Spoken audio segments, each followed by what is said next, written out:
Aziz kuzatuvchilar, Jetour G700 avtomashinasini bugun Jetour T1 taqdimotida mana Toshkent mana bosh rahbarlari, Jetour kompaniyasi rahbarlari kelishgan. Meni kimgadir agar Jetour G700 qiziq bo'lsa, mana bugun sizlar uchun chiroyli obzorlar qilib o'taman. Ko'rishingiz mumkin. Buni menimcha hali o'zim ham bilmayman, 2 xil, 3 xil paysasi bo'lish kerak. Gibrid varianti 904 ta o't kuchi edi. Qaranglar, 620 talonlari. Mana orqalari mana ko'rishingiz mumkin. Kapitan sideniya ko'rishingiz mumkin. Ko'rasizmi? Pamit sidenalari mavjud. Monitorlar qo'lga tushadi. Lyuklari mana.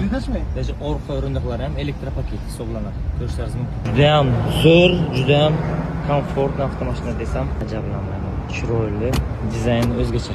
Gap bo'lishi mumkin emas. Ko'rishingiz mumkin. Monitordagi klimat kontrollari ham orqalarida bor. Ko'rishingiz mumkin. O'ynalarni ochishi Mercedes G-liknikida mana tepaga qo'yishib buni ham. Ketib boramiz. Elektron o'rindiq.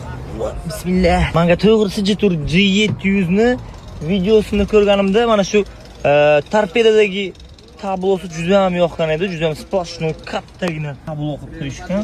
Yana undan tashqari дополнительный monitor ham bor. Mana bu yerda konsollari, 4 zona klimat kontrol rejimlari. Ko'rishingiz mumkin.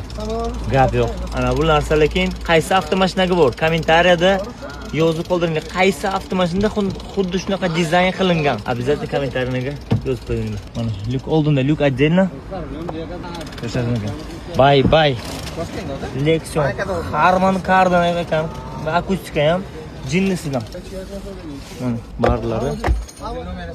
Даже посещениялari qo'shilarga jo'naydi.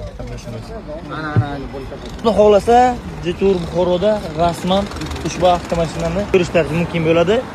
Prezentatsiyadan keyin xudo xolasa. Orqalarini ham sizga ko'rsatib beraman. Agarda kimda kim shu avtomashinaga qiziqib kelib pul topshirib ketmoqchi bo'lsa, bemalol pishamo yemaysizlar. Juda ham dizayni chiroyli va hozir videoga bu tasavvurni bera olmayapman. To'g'ri, juda ham katta avtomashina. Gabariti juda ham katta. O'zi menimcha Tahodan sal kichkinaroq bo'lsa kerak, lekin baland, juda ham baland mana. Kimda kim topshirmoqchi bo'lsa, shu avtomashinaga bemalol avtosalonimizga kelib, zavodlarini topshirib, ozgina ajdanasini, ya'ni tugatsa bo'ladi. Azizlar, hammalaringizni kutib qolamiz avtomamizda. Meni xayrli va barakatli bo'lsin.